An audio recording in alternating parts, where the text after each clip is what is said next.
Buffett कहते हैं, अगर आप नहीं समझ पाए कि कंपनी पैसा कैसे कमाती है तो निवेश मत करो। सुबह का वक्त था। पहाड़ी गांव की ठंडी हवा खेतों के ऊपर से गुजर रही थी। पुराने बरगद के नीचे राघव काका अपनी पुरानी डायरी में कुछ लिख रहे थे। उनकी आंखों में शांति थी, लेकिन सोच में गहराई। तभी अर्जुन वहां पहुंचा, वही युवा जो पिछले 2 हफ्तों से काका से निवेश की शिक्षा ले रहा था। काका, अर्जुन ने मुस्कुराते हुए कहा, मैंने रेशियो समझ लिए हैं, पीई, पीबी, आरओई सब, लेकिन अब आगे क्या? बफेट कहते हैं, understand the business before buying the stock. ये बात पूरी तरह कैसे समझूं? काका ने डायरी बंद की, धीरे से मुस्कुराए और बोले, बेटा, यही तो असली अध्याय है, बिजनेस मॉडल रीडिंग। यही वो कला है जो किसी भी निवेशक को साधारण से असाधारण बनाती है। पहला पार्ट, कंपनी पैसा कैसे कमाती है। काका ने मिट्टी में एक रेखा खींची और बोले, हर कंपनी का दिल उसका रेवेन्यू मॉडल होता है। अगर तू ये नहीं समझ पाया कि वो पैसा कहाँ से कमा रही है तो तेरा निवेश अधूरा है। उन्होंने 3 उदाहरण दिए। एफएमसीजी कंपनियां, ये वो कंपनियां हैं जो रोजमर्रा की चीजें बेचती है। साबुन, टूथपेस्ट, तेल, नमक लोग बार बार खरीदते हैं, इसलिए इनकी आय स्थिर रहती है, लेकिन मार्जिन छोटा होता है। बैंकिंग कंपनियां, ये पैसे का व्यापार करती है, सस्ता पैसा जमा करती है, सेविंग्स अकाउंट, और महंगा उधार देती है, लोन्स। फर्क यानी स्प्रेड, यानी इनका प्रॉफिट है। इंश्योरेंस कंपनियां, ये खेल थोड़ा उल्टा है। लोग प्रीमियम पहले देते हैं, पे आउट बाद में होता है, यानी पहले पैसा आता है, बाद में खर्च। यह बफेट के लिए सबसे प्यारा मॉडल है।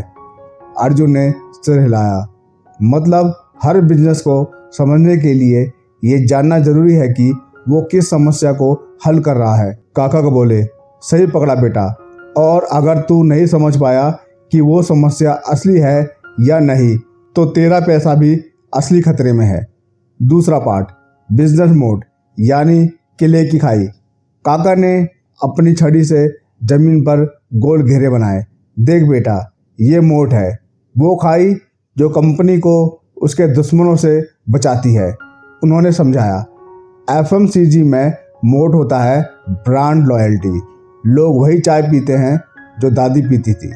बैंकिंग में मोट होता है ट्रस्ट और ब्रांच नेटवर्क। कोई नया बैंक लाख कोशिश करे, लेकिन पुराना भरोसा नहीं तोड़ सकता। इंश्योरेंस में मोट होता है लाइसेंस और पेशेंस। हर कोई इंश्योरेंस कंपनियां नहीं खोल सकता। फिर बोले, बफेट हमेशा कहते हैं, I like business that are so good even an idiot can run them. मतलब अगर किसी कंपनी को चलाने के लिए जीनियस चाहिए तो वो सेफ नहीं है, लेकिन अगर उसका बिजनेस इतना सिंपल है और स्ट्रॉन्ग है कि कोई भी चला ले तो वही असली मोट है। तीसरा पार्ट, स्कैलेबिलिटी, यानी बढ़ने की क्षमता। काका बोले, किसी भी कंपनी का फ्यूचर उसके एक्सपेंशन मॉडल पर निर्भर करता है। अगर वो एक दुकान से 1000 दुकान तक जा सके बिना क्वालिटी खोए तो वो स्कैलेबल है। उन्होंने उदाहरण दिया, देख, अगर तेरे गांव की बेकरी पूरे ज़िले में फ्रेंचाइजी खोल सके और वही स्वाद बना रहे तो वो स्कैलेबल है, लेकिन अगर स्वाद खो गया तो बिजनेस मर गया। फिर मुस्कुराए बोले, बफेट ऐसी कंपनीज पसंद करता है जो कम लागत में ज़्यादा आउटपुट दे, जैसे Asian paints, HDFC bank, ITC. इनका मॉडल खुद चलता है क्योंकि सिस्टम स्ट्रॉन्ग है, डिपेंडेंस कम है। चौथा पार्ट, सर्कल ऑफ कॉम्पिटेंस। काका ने कहा, बफेट का सबसे बड़ा मंत्र है, invest only with in your circle of competence. उन्होंने मिट्टी का एक छोटा गोला बनाया, यही तेरा सर्कल है। अगर तू वही चीज़ें जानता है जो तू समझता है, मान ले कि तू खेती, एफएमसीजी और बैंकिंग समझता है, लेकिन अगर तू बायोटेक या क्रिप्टो में जाएगा तो अंधेरे में निवेश करेगा। फिर बोले, हर निवेशक का सर्कल छोटा होता है पर साफ होना चाहिए। बफेट कहता है, the size of the circle is not important, knowing it's boundary is. Arjun ने मुस्कुराकर कहा, मतलब समझ में नहीं आया। कंपनी में ही पैसा लगाओ, बाकी को देखो और सीखो। काका ने सिर हिलाया। हाँ बेटा, जानकारी में निवेश ही सबसे सुरक्षित निवेश है।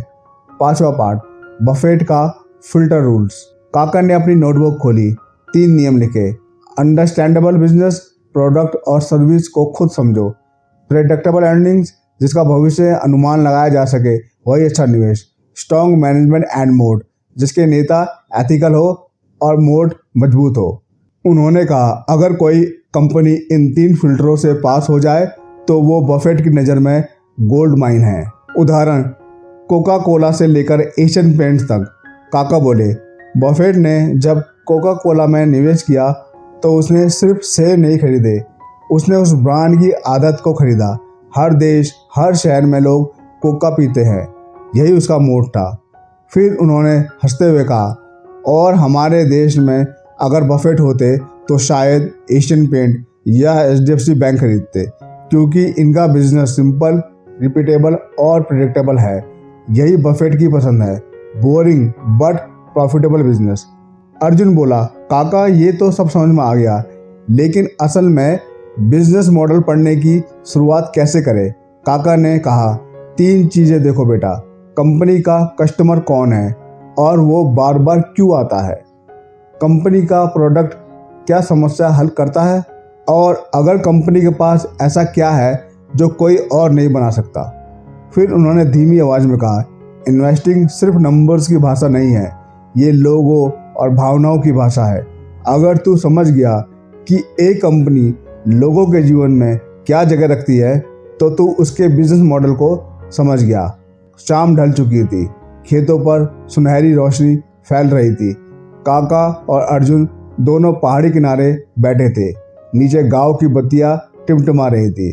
काका ने कहा, अर्जुन, आज तू सीख गया है कि कंपनी का बिजनेस क्या है, कैसे चलता है और क्यों चलता है।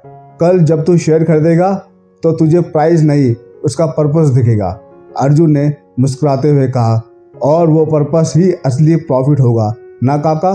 काका ने सिर हिलाया। हाँ बेटा, और यही है बफेट का असली मंत्र, अंडरस्टैंड बिफोर यू इन्वेस्ट। काका ने उठते हुए कहा, अब अगली कहानी में सुनना मैनेजमेंट रीडिंग और कॉनकोल्स बफेट वे, जहाँ हम जानेंगे कि किसी कंपनी का चेहरा नहीं, उसका चरित्र कैसे पढ़ा जाता है। बाजू टेल्स, कहानी सिर्फ सुनो नहीं, जियो भी।